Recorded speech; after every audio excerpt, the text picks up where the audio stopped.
We're back by popular demand and God's grace. Mostly that because I did not want to record this episode, but we're going to. Let's go. I'm taking a step forward to this life. There is nothing I'm owing. Do not play it safe, that's boring. Can't outside with me while it's pouring. It's Bahumi up in here coming with you. Oh. It's Bahumi up in here coming at you with the deep voice.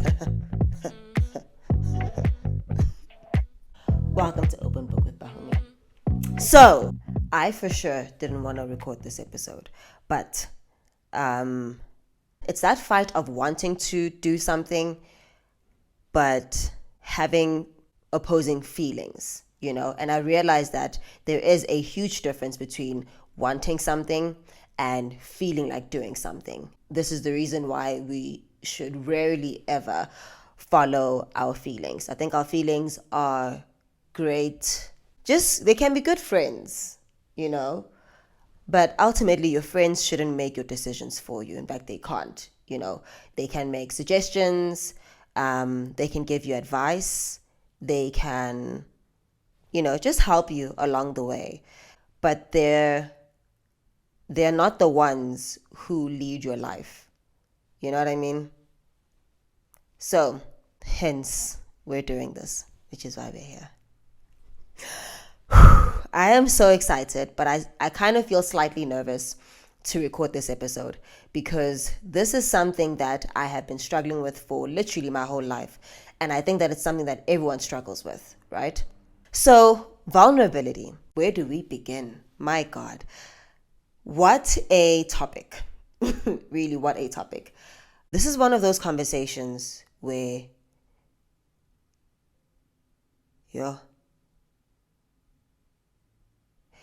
it is so broad, the spectrum is just so huge, I think, that you don't even really know where to begin with it. But I hope that I can give you as much help as possible with it, because that's really the point of this conversation, especially this one. I think that this is probably going to be one of the realest open book with Bahumi conversations. I think it's an important conversation to have because you do have to deal with it.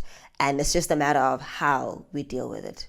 Vulnerability has been there from the beginning of time, literally from the beginning of time, whether you believe in the Bible or not. In creation, when God created this beautiful, perfect Eden of his presence, and everything is great and no one's done anything wrong, and, just Adam and Eve living it up, if those are their real names.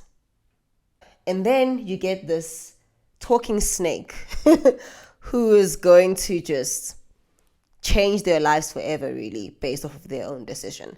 From that, we understand that we were always vulnerable to something that could break our comfort, our rhythm, And so it's very important for us to embrace that, know that vulnerability is something that it's a given, in life. And when you know that, instead of trying to avoid it or hide from it, you're able to deal with it a lot better and deal with it as a superpower. And I think that's why I am where I am right now.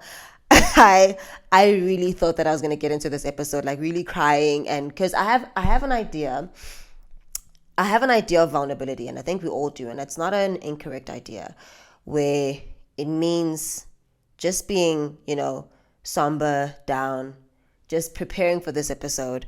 I really was like, how am I going to be? Should I wear white? The point is, I don't want it to be a gimmick. When I'm being vulnerable with you, I don't want you to have a one-sided idea of vulnerability, even if that idea is an aspect of vulnerability, like the softness, like the tears, like the, just the somberness, if you will, which I'm not saying will not come. This is me being vulnerable with you and being my honest self with you. The idea, which is why a lot of people see it as weakness, the idea that people have of vulnerability, it's not always that. Sometimes it's being vulnerable enough to show your confidence in the midst of insecurity, or in the midst of insecure people, and not in a degrading, arrogant, obnoxious way, not in an insensitive way, but just in a way where you can still be you and celebrate your season. So I was wondering if I should finish off the series I had started, which is the wisdom series, and I'd said that we've got one more episode because we had knowledge, we had understanding, and we had to end off with wisdom. Or if I should start this thing that's just pressing in my heart, which is the discussion on vulnerability. There's a song that I know that says, I think it's called Closing Time, old song, back in like the early 2000s, I think. I'm so old. And it says, closing time, every new beginning comes with some other beginnings. And this is not, look, we know how to sing. We're just not now. Cool. This song works so perfectly with what I'm doing right now, because quite often in life really is about the end of one thing while simultaneously becoming the beginning of another. And it's just never been done in a podcast episode, or maybe it has, but we're doing it with this one. So we are ending off the wisdom series with the beginning of vulnerability. So there's a great link between wisdom and vulnerability. So it all works out. In order to be wise, or the quest for wisdom, requires vulnerability nevertheless. Wise people, or people who desire wisdom, will tell you, and it's so true, that you have to be I almost said you have to be stupid. You have to know that you don't know. For you to exercise wisdom, for you to gain wisdom, you have to come to terms with the fact that you don't know. And going into the unknown, not knowing, requires vulnerability. The dictionary definition of vulnerability, I might paraphrase, is being exposed to danger or some kind of harm. The problem with danger, and what makes it so dangerous, is one, more often than never, you don't know if you're going to come out alive. At least you don't know in full. And the quest for wisdom is essentially that. It's not knowing what the answer is, but seeking out to the best of your ability, in the best way possible, that answer with knowledge, with understanding. But even so, the higher the level of wisdom needed for a particular thing, the less likely you are to know the end result of that application. Like you have an idea or you have a hope, but you rarely ever really know where that application is going to take you in its fullness. And that's where you need God. You know, smart people, which is ironic because the smartest of people really don't consider themselves smart. They will tell you that in order for them to gain wisdom, they have to come to terms with the fact that they don't know. And so that's why they acquire information and knowledge. And that's why they are huge studiers, if that's even a word. Like they study a lot. You will see the smartest of people or the greatest creators read books, and we think that they're crazy or they're just being nerds or whatever it is. But they understand that they don't know. And then we think that wisdom or knowledge or understanding is just gained overnight, and like, oh, you're just smart just by luck or whatever. But even people who capture information faster still have to capture information. They still have information to capture. So they understand that they don't know. And because they don't know, they seek out that information and they try to get understanding on it, and they ask questions and they go to seminars and they do all this stuff to gain all this knowledge. That principle is what God has called us to when he said the beginning of all wisdom is the fear of God. Because when you fear God, you realize that you actually don't know. And not only do you not know, you are not in control. You can have some control. But a smart person, in fact, any person will tell you that there is a limited amount of control that we have as humans. I can't even control the consequences to my actions, per se. I can control my actions, but I am not the decider or the deciding factor to what the consequence will be. The consequence is already predestined. So I can decide the action and I can know the consequence, so I can choose not to act on that thing. But I don't get to decide what that consequence is, which is essentially a long way of saying the fear of the being of all beings, the one who created everything, is the beginning of all wisdom. Because from that point, you realize that you don't know, so you have to fear. And by fear, it's not being scared of this being because he created you, and thank God he created you out of love. It's revering the fact that he is. It's knowing that they're in control because you're a created being. But I think that's one thing that a lot of humans struggle to, like, they don't want to come to terms with that. Many people struggle with the idea that we are not in control. And it's because we want control so much. It's just something that we're going to have to come to terms with, because you are a created being. You never made yourself, and you weren't just a blip in creation or in life or whatever. You are a created being. So by virtue of you being created, there has to be a creator in which you reference. When you come to terms with that, through difficulty, through whatever, and you finally humble yourself to that level, which is really what the quest for wisdom is. Those who are wise are usually the most humble.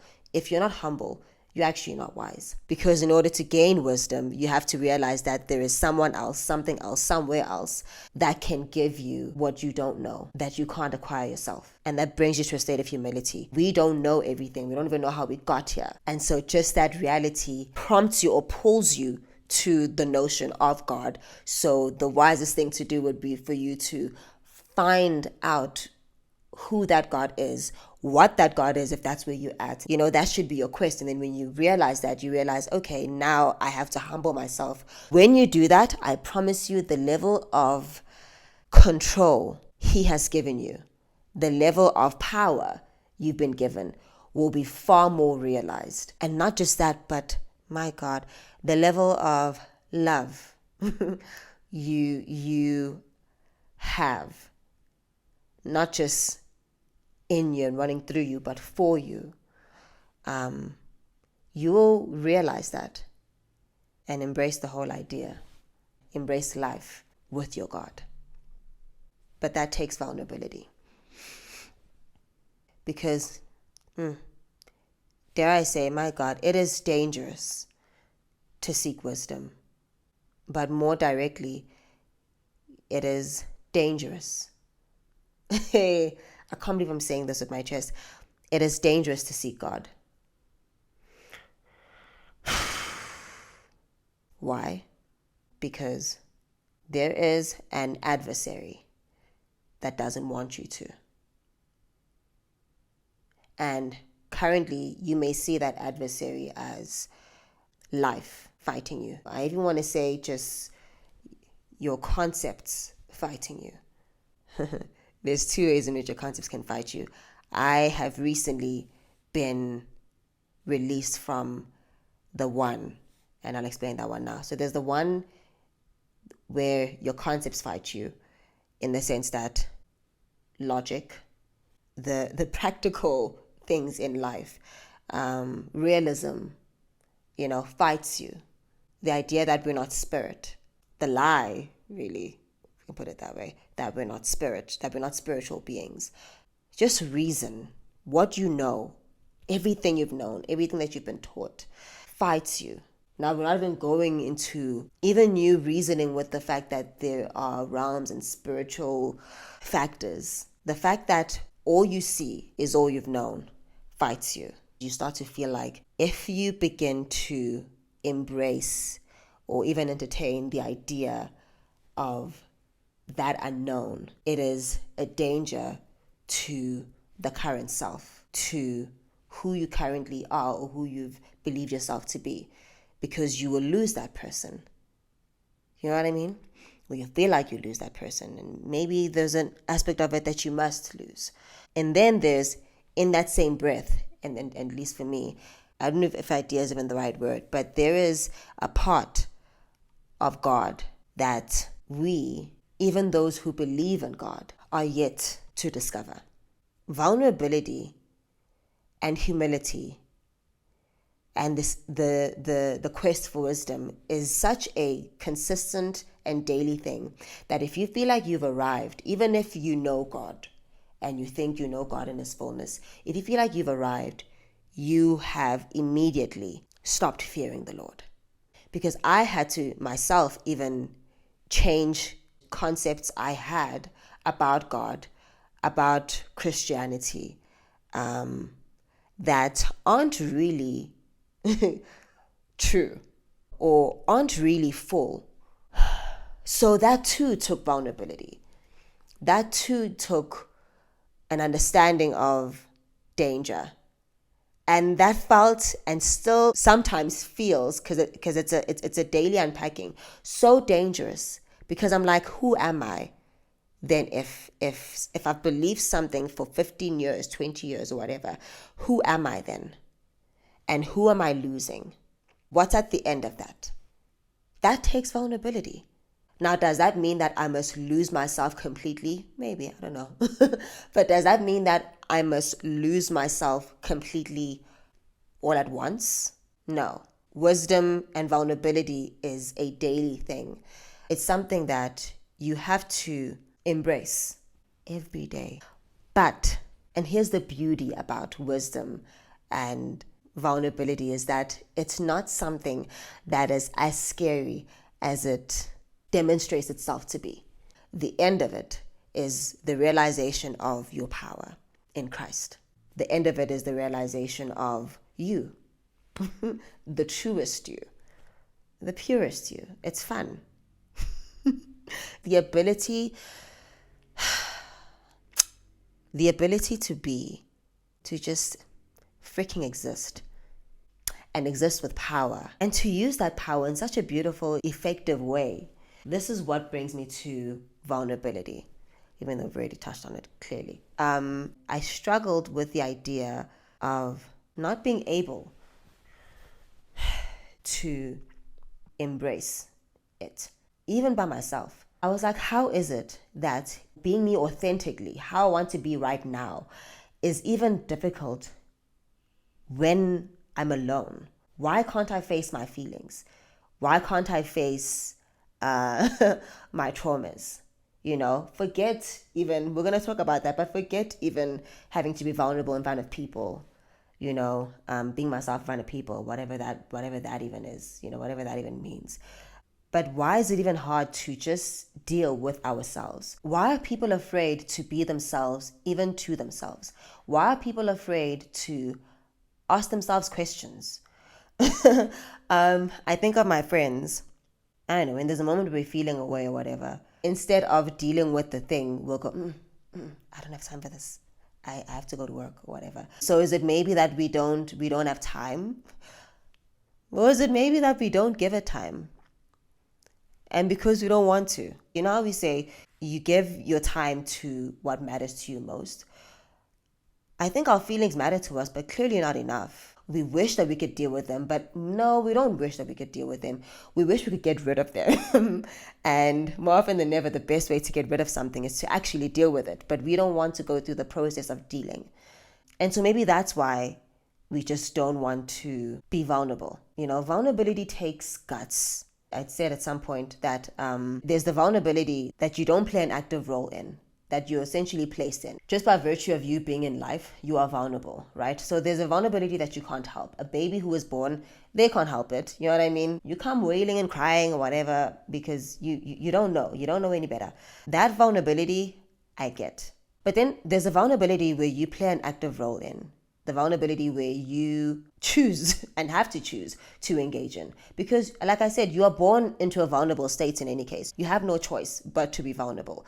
But it's funny how when you realize that you are vulnerable, you would rather withdraw as opposed to face it and advance in that vulnerability, because it's scary, it's dangerous. Vulnerability is danger. And it's quite ironic because we don't realize that we embrace vulnerability every single day without even knowing it. By virtue of me stepping out of my door, I'm vulnerable to, I don't want to mention, lethal things, but I'm vulnerable to so much, I get into my car, I'm vulnerable to so much danger. I'm vulnerable to somebody stepping on my sneakers.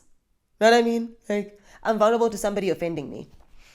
I'm vulnerable to someone saying something that triggers me without even knowing it. So I make actions that put me in the face of danger every single day.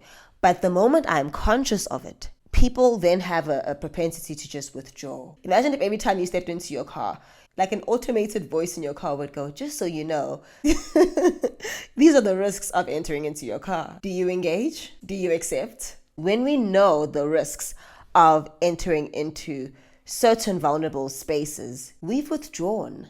Why are people so afraid of vulnerability?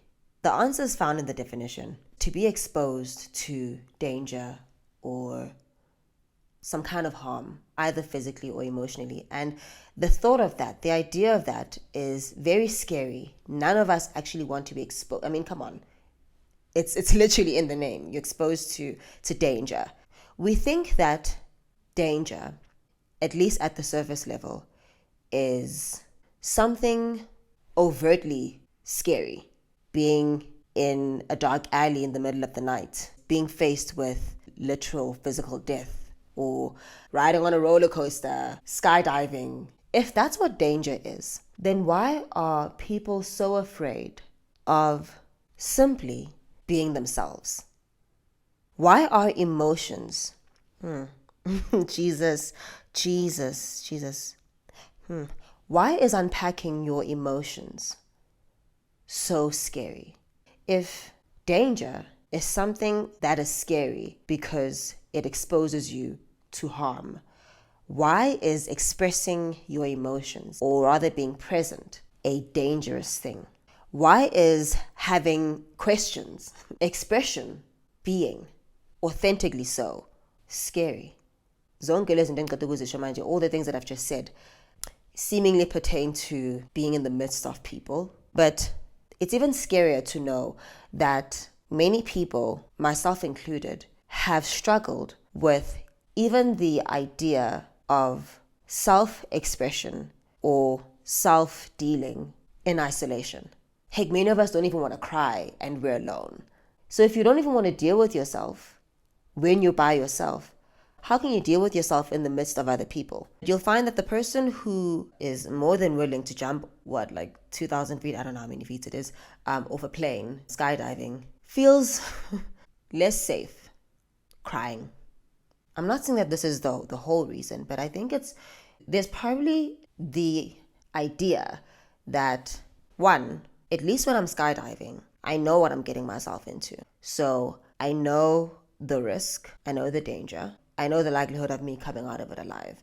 If I'm going to walk in a dark alley in the middle of the night, I'm not saying that that's safe at all, but, I've done some kind of damage control. I've got some pepper spray on me. I took self-defense classes, whatever it is, but I can anticipate the danger. So I kind of know what I'm getting myself into. Whereas with feelings and emotions, you don't really know what you're getting yourself into. And you kind of know by experience that it usually doesn't end the way that you want it to end shortly after, say, the meltdown. And then the second dangerous element to it is the fact that you don't know how long it's going to last for. Which is why a lot of people would say, I don't have time for this. I can't deal with this right now. Because you don't know not just how long the crying is going to last for, or the questioning is going to last for in the moment, but how it's going to affect the rest of your day. Tears may not be streaming down my face throughout the day, but it's definitely on my mind now. I was having a great day until I thought about that thing, and then it becomes a trigger for everything, When it comes to emotional vulnerability, when it comes to vulnerability with self, asking yourself questions, allowing yourself to be expressive, could be a rabbit hole. And that's just with yourself. Now imagine being vulnerable in front of the whole world with people. 2 people, 3 people, 5 people. And it's the most critical world ever. Really, I think the world becomes more and more critical by the day. From social group to social group, from race to race, from person to person. Dealing with myself is tough enough. How can I then deal with society? How will society accept me, receive me? What if my questions are way too taboo? And so the propensity for me to be vulnerable with other people who I have no control over decreases, because then the danger is greater. Then I can't even, then I even wonder how I can deal in society. People are generally sincere in their motives, in their questions, in their approaches. It's very rare that people go out, unless you're a troll or whatever. And then there's also those people who, just make it all the more dangerous for people to be vulnerable. But unless you're a troll, people rarely go out into the world to offend. So if I'm going out into the world just being, just existing, just living, the likelihood of me being clumsy and stepping on someone's sneakers and offending them is high. What more with my questions? What more with the tears? What more with expressing my fears? What more with just going out there and seizing the day, seizing the opportunity, going for that job, going for that interview, daring to go for that interview, daring to even go to a space that is predominantly populated by people who are not in my social group, income bracket, lifestyle, me going to an event and being myself. I think most of the things in our lives are based on conditioning, right? And conditioning doesn't just start when you are in the early stages of your life. You are constantly being conditioned, really. And you then also have to be, take on that stance and recondition your mind. The conditioning we receive when we're youngest is probably the most important. And that's because that's where we become. The longer you have believed something to be, the harder it becomes. As in, like, that very thing, it hardens. So it solidifies. And because it's now solid, it's harder, it's tougher to remove. It's like a stain, right? So the conditioning that we receive when we're younger is probably our biggest telltale sign as to why we are the way we are. So I think in a nutshell, because we've been conditioned a certain way and we've been conditioned to run from the face of danger as opposed to face it, it's how we've responded to our feelings, our emotions. The only thing though is that, so we all know that whenever you face danger, something even as simple as jumping off an airplane or skydiving, is that everyone will tell you that after the fact, not only felt this adrenaline rush going through it, but they just came out of it just feeling so good about themselves, feeling fearless. It's like the feeling you get after a roller coaster ride. There is a level you've unlocked of yourself, a fearlessness, if you will. The unfortunate, but also the unfortunate thing is that at the end of you facing that danger is your truest self. Because these things are hardwired, if I can put them that way. I could be wrong here. I'm not a therapist or a psychologist, but there is the reality that you don't really know when the pain will end. When you embrace it or start to deal with your issue. You don't. And I think that's what's, like I said, most scary for people. You don't know when the pain will end.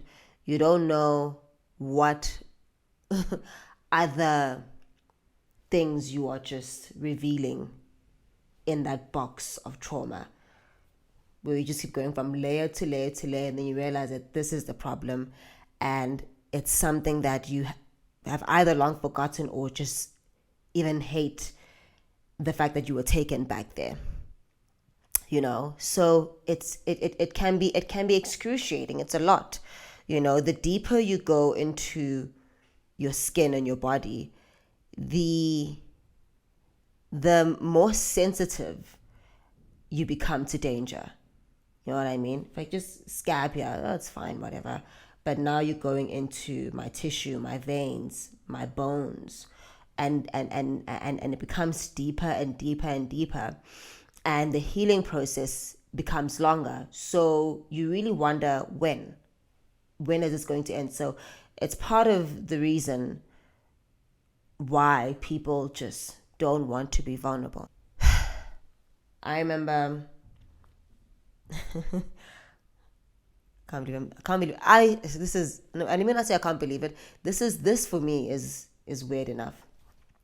I keep feeling, I keep fighting being vulnerable with you guys right now, and not so much because It's not so much that I don't want to be vulnerable. It's just different to me. It's very weird. And I also don't know exactly how deep we're going to get. So it's a start, right?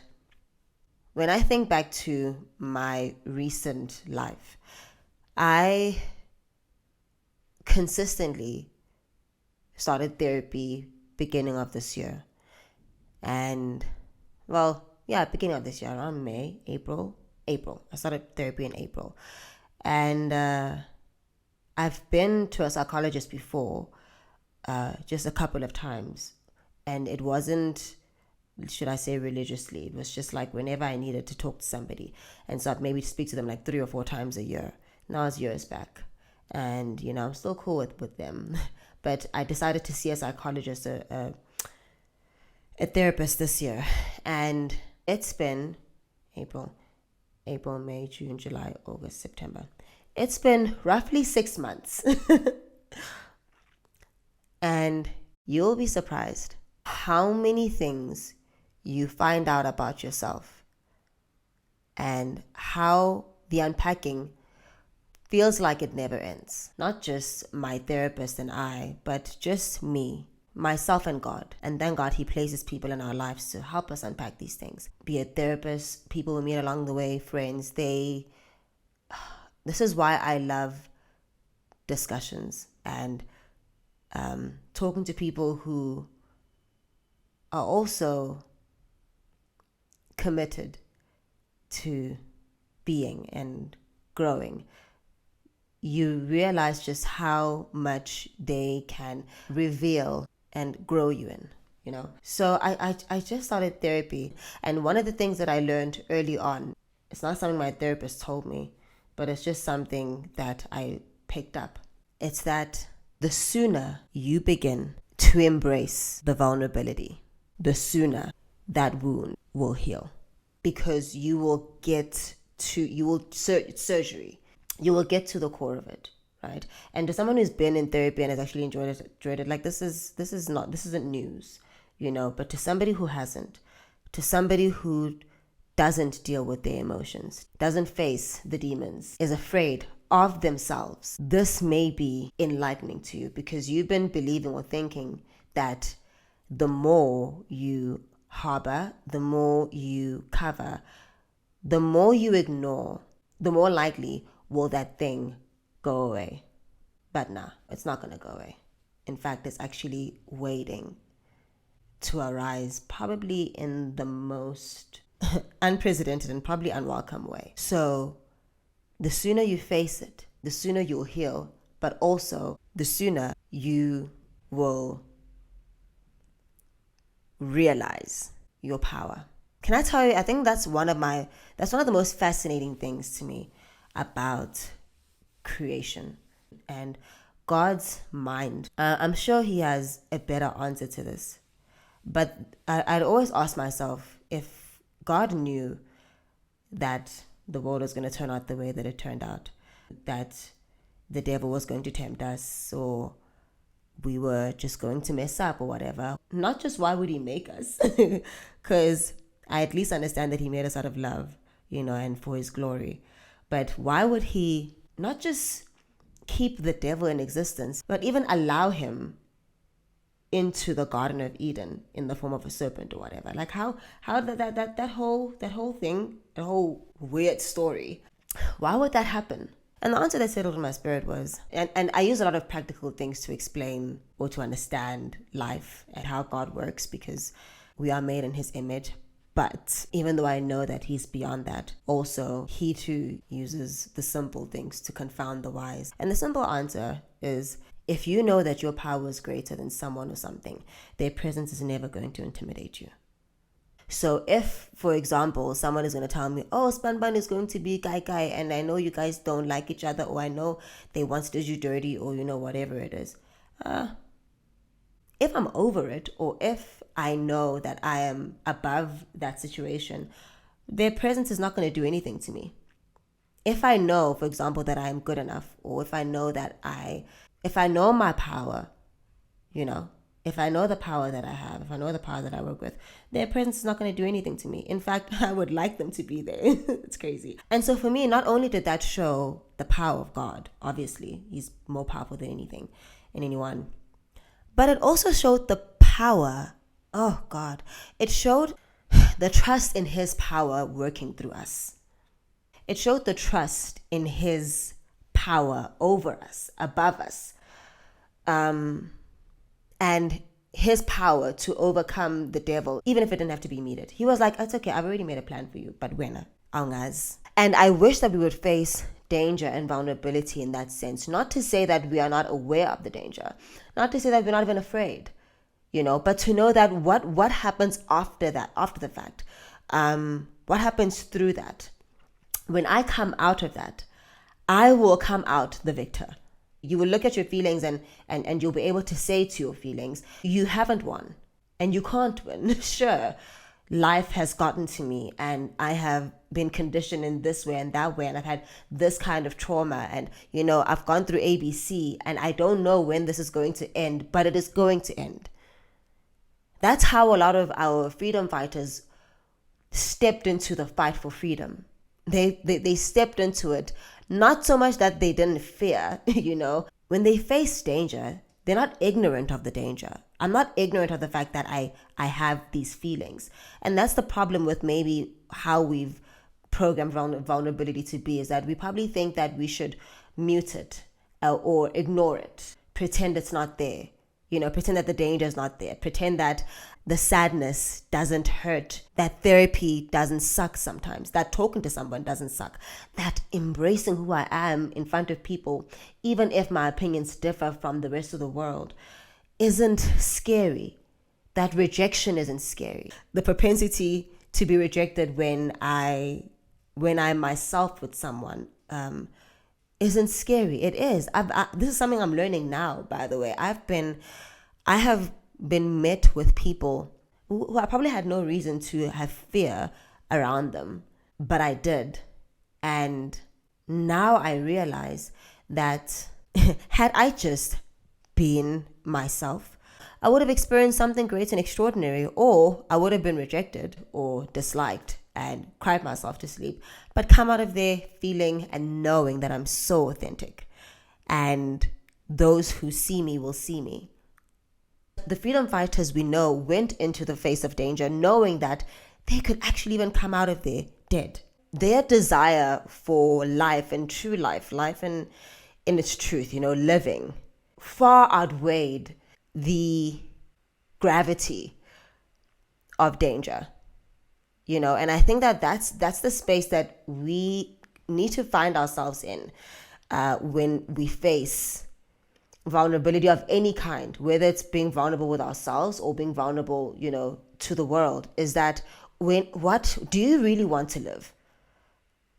Like really live? And I know the answer is yes. Of course the answer is yes, but often it's just, what overrides that is the anxiety itself, Hence we would like to just forget about it, ignore it, or numb it, and we'd rather numb it with work. We numb it with substances, and substances is not just, your alcohol and drugs, etc. It's you'll find anything to not deal with yourself, to not deal with the vulnerability. You know what I mean? To just completely ignore it. And there's vulnerabilities that you don't have to face, like skydiving. But for some people, that's an actual thing, where they have to face that so that they can overcome a certain fear. What fear is holding you back from realizing your truest power? What is holding you back from living life in its fullest? Why are you so afraid of killing off this old self? Because if we're going to use even, the freedom fighters, there's a verse in the Bible that says, and I may be paraphrasing it, but it says, don't fear the one who can take your life, but not your soul. Because there are certain things that are necessary. This is not just stepping out carelessly into the unknown and placing yourself in unnecessary danger. And we can unpack that as time goes on. Maybe this has to be a series. But there are spaces that are dangerous that you need to pass through so you can exercise your truest power. And your power really comes in you being who you are in God, like who God really made you to be. And it's not this wimpy, stuck person. Christ went through the cross, and even Christ knew the difficulty. He knew, the heaviness. But Christ, you can handle the cross. Now they can't. Hence, I'm not now going to jump into the face of danger that was not even meant for me. You know what I mean? So that's why I'm saying that's not what I mean by jumping into the face of danger. But there are certain dangers that you really do have to jump into. And it sucks. It sucks, man. It sucks. It sucks that you have to be the one to break generational curses. It sucks that you have to be, the one to break all those traumas that were sometimes even imposed on you. You never asked for them. I never asked to have the life that I have. I never asked to have to go to therapy. I've been through a hard life, as many have. Some my choices, some not my choices. But what you choose to do now reveals your power. And that's through facing the vulnerability. And I know that many people probably think that vulnerability is a weakness. It's not. It's powerful to know that you have so much power that the mere temptation or appearance of weakness doesn't threaten you in the slightest. That even humbling yourself or bringing yourself to a lowly position does not take away from your power. In fact, it proves it. And that's what vulnerability does. You face danger knowing that you will come out of it. Dead or alive, nothing can kill your soul. So face it. Okay. But it's time. It's time we deal. Okay? It's time we deal. All right. Open book with Bahumi. See you in the next chapter. Running away from all your problems is not what you do. Take my hand and we shall be flying up to Neptune. Chile fire my problems. Chile fire my problems. Pato de fire. Pato de fire. Chile fire my problems. Chile fire my problems.